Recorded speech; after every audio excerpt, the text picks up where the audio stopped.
Okay, so go ahead and tell us, go ahead and tell us your name and what it is you do. Yeah, hey y'all, I'm Taylorrrrr Crumpton, the online arts editor at D Magazine. Man, how was your journey all the way to where you are now? Like, what happened? Yeah, it's so funny because technically I'm a social worker. I have 2 degrees in social work. So when I first started writing, it was all about like politics, a lot of like organizing work, social policy. But I think hip hop shares so much of that. So writing allowed me to kind of like dip my toe into writing about hip hop and culture and arts with like a more nuanced perspective and analysis. So like over the past 5 years, I transitioned from politics into art, into music, into hip hop. And it's so funny because I actually was pitching as a freelancer to D Magazine. No. I pitched interview with Erica Banks that got on the site. Shut up, out of everyone. Yeah, I just randomly pitched on a Friday night. It's the funniest thing in the world. I remember it. I was waiting for my Uber Eats. I was like, let me send this email in real quick. And they were like, we don't have a freelance budget, but have you thought about being an editor? And I was like, no. So I got like, did the edit test, like within 2 weeks went from being like a freelancer to the online arts editor. And I later found out that I'm the first person of color in this role. So the first Black person, the first Black woman, the first openly queer person. So I didn't know it was gonna be historic until I got into it and was like, okay. Wow, you didn't, but the really cool thing is like, you didn't just fall into it, like you made the effort to, and then it happened that way. Like you were ready for your opportunity. You were ready to take on whatever it was hands-on that was gonna lead you to where you could make a difference, and then now you're doing it. What got you interested in social work to make you, Yeah, I have a mother who was so great, and she was on a lot of social welfare because of her disabilities. And I remember going with her to like the social security office in Arlington that's like right across from Six Flags. And her caseworker was so mean to her. She was just like so mean to her and so many other single moms. And I would sit there and be with my mom and be like, when I get older, I want to be this person, but nicer, to really help out like moms and families and like people who, you know, right now we're in a pandemic, a lot of people are entering homelessness and housingness, and that was on my heart a lot. So eventually I did one day become that lady. I was a social worker in Philadelphia and I was a social worker in Oakland, and I credit those experiences a lot for even shaping how I think about arts and culture and entertainment. Because when you think about it, like how many great artistic and musical movements have come like just directly from the streets, from the underground, which is something I try to push really hard at D, is maybe not always highlighting the folks who do have access and privilege, not denying the arts that they create, but shining a light on people, especially in the city, who have been doing the work for years but haven't gotten any coverage. I think that's really important. I think everything that you're doing is important, really, if you think about it. That's funny. My family had an instance where we had a social worker at one point, and we called her Vicky Icky. Yeah. So I connect. Yeah, I get it. It's just, they're just, yeah. So that's awesome that you stepped into it for that reason, and then, you know, led it to where you are now. What would you say? Are there like hard? So like as an editor, like what's something that you do that most people probably think you don't do? Like what? Like, you know what I mean? Like, yeah. What would you put an editor as in your words? It's funny because as like the arts and entertainment editor, people are like, oh, she's always on the street. She's always like outside, which is funny because I tell people all the time, I'm a really big introvert. I just cosplay as an extrovert. But being an editor, there's so much analytical work being done. So I was telling one of my friends this, is that every week I get a report of data at the site. And that report lets me know what stories trended for the week, what stories didn't do that well, which you're keeping up, So when I look at that, that also kind of informs how I run my editorial section. So I always tell folks, like, if you are, you know, dedicated to getting coverage in a magazine, right?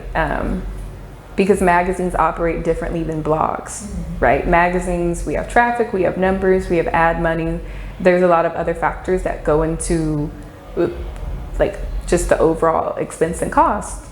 So if, for example, the trending articles have been the best pools in Dallas or the best places to see a drive-in movie in Dallas, right? That tells me as an editor, okay, maybe I should focus more content towards X, Y, and Z, even though intrinsically I may have, you know, my favorites and what I want to do. So I think people always kind of forget that like, even though I come from like a music journalist background coverage and a hip hop journalist background coverage, I love the music that's coming out. Arts and entertainment is more than just music. I have visual arts, so I have all the museums, I have dance, I have theater. So it's a pretty big section, and it's just me, which I think is funny with people when they're like, oh, I was like, it's just me. One woman army, right, doing arts and entertainment. Like, hey, wait, y'all did great now, and I did great. Yeah. It was just me. Yeah. So I know that you know, you got offered a job, but have you came across any, I mean, I guess battles within your workplace? Like not talking battle, and just so to say, any battles at all?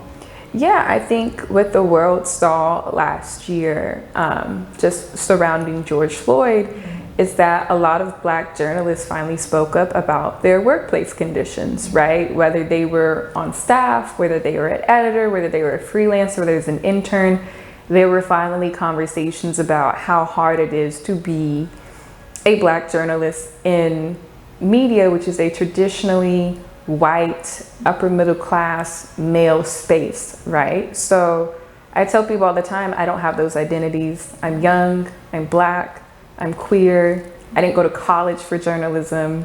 So I'm coming into this newsroom, this publication with a different perspective. And the first Black woman in this position. And all the firsts that come with my position. So I would say I'm grateful to have an employer that also understands that Dallas is changing, our city is changing. I think that's great. And it's just fighting to create infrastructure to keep that change going. You know, I don't want it to be a trendy fad or something that goes away if I were to ever leave my job or something like that. It's really making sure that the publication and artists know that, like, I want to build something that's sustainable, and like letting people know, like artists, like, you know, I want you to come read the articles and contribute traffic to the section. I want you to subscribe to the newsletter and have investment in your local, you know, publication, because I've written for all of the music publications before. And if you're not a New York or an LA artist, if you're not, and I would even put in Atlanta or Houston, the first person who's really going to give you good, thoughtful coverage is a local paper. And it's so funny when I see artists want to excel to these publications, these complexes, this Pigeon and Plains, the Fader, X, Y, and Z, right? Because they are digital, they inherently have no reason to cover someone who's local, right? Because they're also looking at data too. Well, at my position, I'm only here completely to serve Dallas and Fort Worth, which means I'm always gonna have my door open for you. Versus a digital blog, they don't have to have their doors open to anyone because their audience is everyone. And I think that's something I always tell artists, musicians, videographers, photographer, like that your hometown paper that some people may like disregard as being local or smaller. I've heard all of the things, right? But you know, that's the first place to start them. You know, a really good local profile can go viral, be seen by different people. You don't know who's worked with who, and that could be put into someone's ears. So I think my biggest battle is having people, you know, wanting to invest in and talk to me and interview and know that like D Magazine really loves underground and unseen and overlooked artists, and that's what I'm trying to build. That's beautiful. Are you building anything outside of the magazine? Yeah, I'm independently still doing research on the history of hip hop in Dallas. Okay, yeah, I saw you do a really good job of displaying your work on your page, like on your Instagram. Thank you. Yeah, I think it, like, I want to click on it. Yeah, I was very grateful to do a book essay on Big Tuck's Purple Hulk, which also got me on the radar of D Magazine. When I was doing research, I found out that like during that DSR movement, during the boogie movement, I would even say when like Yella Beezy and Trap Boy and even Asian Doll were coming out, local media didn't cover them, right? And that's really a disservice. So what I'm trying to do is like rectify that, so you know we can have a feature with Erica Banks. We can talk to Young Nation 10 years after they debuted, right? You know, we've talked to Little Ju the Beat, right? A Dallas icon, like in the making, like Billboard hits for Billboard hits, right? That's the environment that I'm trying to create and aim. What would you say is the top thing that you've learned throughout your experiences of growing as a journalist? I think journalism has taught me really hard to kill the ego, which is funny because like our stereotype is that we're narcissistic and we only care about ourselves and da da da da da. But before a piece gets on the website, I edit it. I have a boss who edits it. Maybe his boss edits it. I mean, there's really like shit gets torn apart all the time. But learning not to take that personal and like it's for the greater good. And I mean, right now I have to edit people, right? So I'm in this position now where I'm like, please don't hate me, please don't hate me. I want this to be great. And I think the most beautiful example I had was I commissioned Rodney Blue to write a commission about Foxy for D Magazine. And that editing process was even harder for me because I love Rodney. I have so much respect for him and what he's done in Dallas. But being in the position of like an editor freelancer, it helped me understand that like we both wanted the same goal. I'm just really here to kind of like touch up the loose ends, tie it together. Like I'm going to do the professional part of the creative part that has to be done. So. I'm just here to make the writer shine and the interview and the subject look great. I'm really like the behind the scenes girl as an editor, which I enjoy. You make it look good on paper. I try. Are there any specific people that you would want to work with, whether you commission them or you edit with them? Or? You know, I have like a little sheet on my like iPhone of people who I really want. Yeah. I'm not going to say it aloud, even though it's a good day for manifestations, but I think eventually I'll get them into this section. I have a lot of goals that I want. Wanting to incorporate more DJs, wanting to incorporate more people who are doing streetwear, right? I think thinking about the ways in which art is so diverse.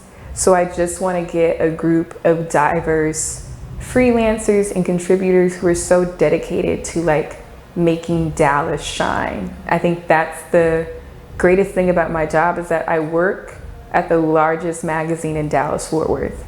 We're larger than Dallas Morning News. We're larger than Central Track. We're not one of the oldest, but knowing what can be done and knowing how many eyes look to D Magazine and what that means to elevate an artist or have them have a profile or a feature, something in their press kit. So when they, you know, their managers working with other pubs, they at least say they've like, oh, someone's written about you before. You're just not like an unknown artist. And I think that's what I'm really excited about at the magazine. I'm excited to go work for you. Like now, like every Monday through Friday, I'm really waking up like, Taylor's going to work today. She's going to work today. She's gonna make a change. She's gonna make something happen. Yes, I think I just really want to, you know, give some people their first professional byline, which has been great, and just help them grow. That's all I kind of feel like I want to do in like this stage of my journalism career. Is like help Dallas grow, help the city shine, and build something. I love it. How do you keep so passionate about it? Man, you know, it's funny, other than me having a Texas and a Dallas tattoo that I love very much, I think realizing the beauty of where you were raised, but I had to leave Dallas to understand and reflect how beautiful Dallas is, right?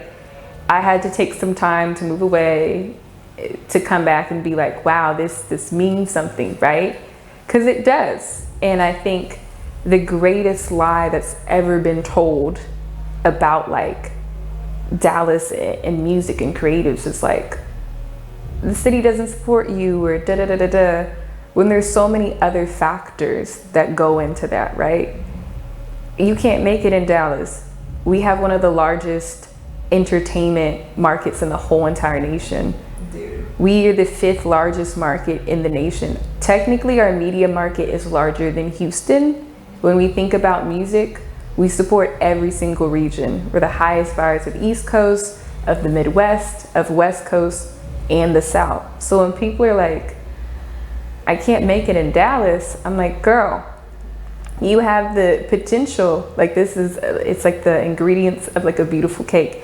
Everything is there for you to succeed. I mean, for instance, this building, like 211 is just full of just creatives. Like, it's just crazy. Like you can't be in Dallas and say, you can't make it, because it's just, there's too many opportunities. There's a lot. That's crazy. That's crazy. Where did you go outside of Dallas? I went to Abilene for undergrad. I went to Philadelphia for grad school, and I lived in Oakland for my first post-grad school job. Which one was your favorite? I always say Philly was the first place I lived outside of the South. And it was a culture shock, because it was like I had to take the subway. I had to go to work in like snowing and blizzards. I had to learn like what a John meant. Like I had to really learn. It's just like anything can be a John. I can be a John. You can be a John. This can be a John. It's just like, it's that East Coast regional slang that was different for me. So I have a lot of love and respect for Philly, and even that hip hop scene out there is like insane, because it's in between New York and DC. So like the rappers have influences from both ways, but they're completely unique and just like. It's like what would you say is something that Dallas could work on as a creative community? It's really that relationship building. I think, New York and LA succeed because people build relationships, and when they go into rooms, they speak that person's name in the room, right? There's this perception that, music and entertainment and arts is a meritocracy, right? So if you work really hard, you're gonna succeed. And to a point you will, but there's all those other factors that come into lifting up a creative, right? And I even think about, Houston becoming the Mecca is today. That took people for 20 years really building that infrastructure, really, getting investment from all of these outsider regions to really build up Houston to what it is. So I always tell people, yes, I think artists are allowed to move if they feel like they've done everything in Dallas to go to LA and New York. No tea, no shade. Sometimes you would need to go to another region to get a creative spark and do that. But for those who are here, in what ways are you authentically building connections, being kind, being fair, being equitable, and not exploiting creatives? I think that's a big thing. Like, every creative should be paid. And I know a lot of us are working 2-3 jobs. We're underpaid. I am underpaid. I'll be the first person to tell you. But when you're paying someone for their labor who's an artist, that's a sign of respect, right? And that's what will get you so far in the industry, is that genuine investment. Even if it's 50, right? If it's half of Virgil, if it's just something, right? Showing them that you care about their labor and their work, because they're gonna go hard for you. And that's something I do as an editor, is I try to give freelancers the most I can out of my budget, because I want you to come back and write for me. I want you to feel like you have a home here. I want you to feel that, I can't give you $500, but maybe I can help you with groceries, or maybe this can go to a light bill, right? I understand that as creatives, we're all struggling and trying to get by, but that community is what really builds. So I always challenge people, like, In what ways are you being equitable? If you're going to be a stakeholder in a community, in what ways are you being kind and compassionate and gentle to your community, right? Because what's that saying? Like, it's always lonely at the top. And I think Issa Rae, who I love, she always tells people to network horizontally. So what that means is don't go and shoot a DM to someone who has 50,000 followers and is verified, because more than likely they're not going to reach out to you. Or what we've seen is that bigger artists steal from smaller artists, which is something Dallas has always dealt with. Issa is saying, look at the person next to you and look at that person, and how can you build something together? How can you do that, right? How can you do that, elevating your craft and doing that, right? She got to become an award-winning actress and build her production studio and all these things with the same friends she had from her YouTube series, because she saw the value and worth in everyone being at the table. So I always challenge folks, like, do you want to be alone at the table, or do you want everyone to come to the table? And that's what I want to do at DMAG, is have everyone at the table. So I ask everyone for their equal investment, their time. I'm a very nice, like, I'm a very sweet girl. Like, if you send me a sweet email, a sweet DMs, don't be in my DMs, but just send me a sweet DM for a question. I will respond to it. Yeah. Well, that was beautiful. I really just have one more question, because that was so beautiful. I think that's a great place to end. But I always like to ask, where do you see yourself in 5 years? But I want you to take it very serious, because in 5 years I'm going to come back. Like, I think I'm like a year or two away from asking my first person. Well, my first interview was DJ Laxwag, and he passed away. So God rest his soul. Yeah. Crazy. I was like, not my first. Oh. Crazy. But the second one, DJ Easy Does It, I'll be doing him in a couple years. But anyways, yeah, where do you see yourself in 5 years? Wow, in 5 years, I still want to be at D Magazine, which sounds wild to some folks.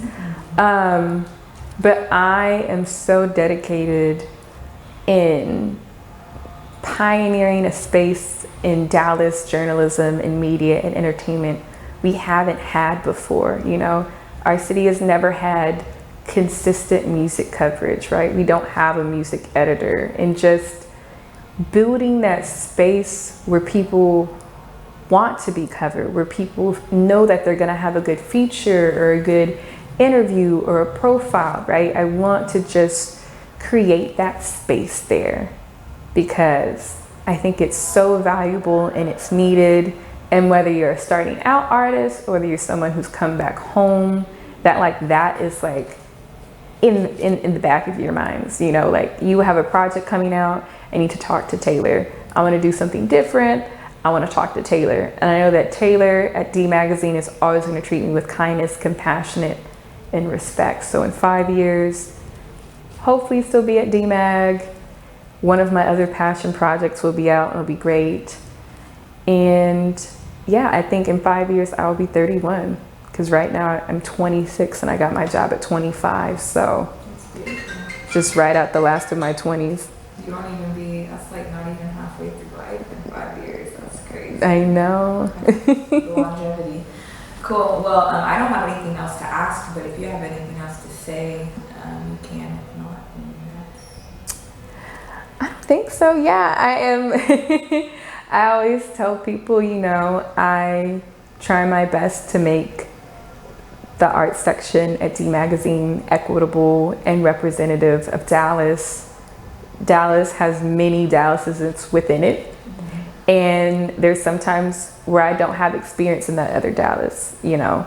I'm learning about a lot of like cool Latinx artists who are coming out and doing wonderful things. So I always tell people, if you feel like your Dallas isn't represented, like, tell me, you know, I want this to be equitable, but also at the same time, as I've said, you know, I'm a woman, and I would like to see the artists and the musicians also invest in D Magazine, like I at D Magazine are trying to invest in them, you know, trying to bring that, like, that equitable partnership, thinking about how, you know, now like Elliott Wilson works for Jay-Z at Tidal. But once upon a time, their relationship began because Jay-Z was a rapper and Elliott Wilson was an editor at The Source. And over years and decades of time of thoughtful coverage of getting to know each other, they've been able to create really good, original, unique content at Tidal. And I want to do that with D Magazine. I want to grow with artists. I want to grow with musicians. I want to grow with DJs, because the thing about blogs is that there is no incentive to keep coverage on you. Someone's trendy, they pop off, they go, they follow that. What I'm trying to do locally is invest in building you locally. So I want people to invest in DMag, just like I invest in you.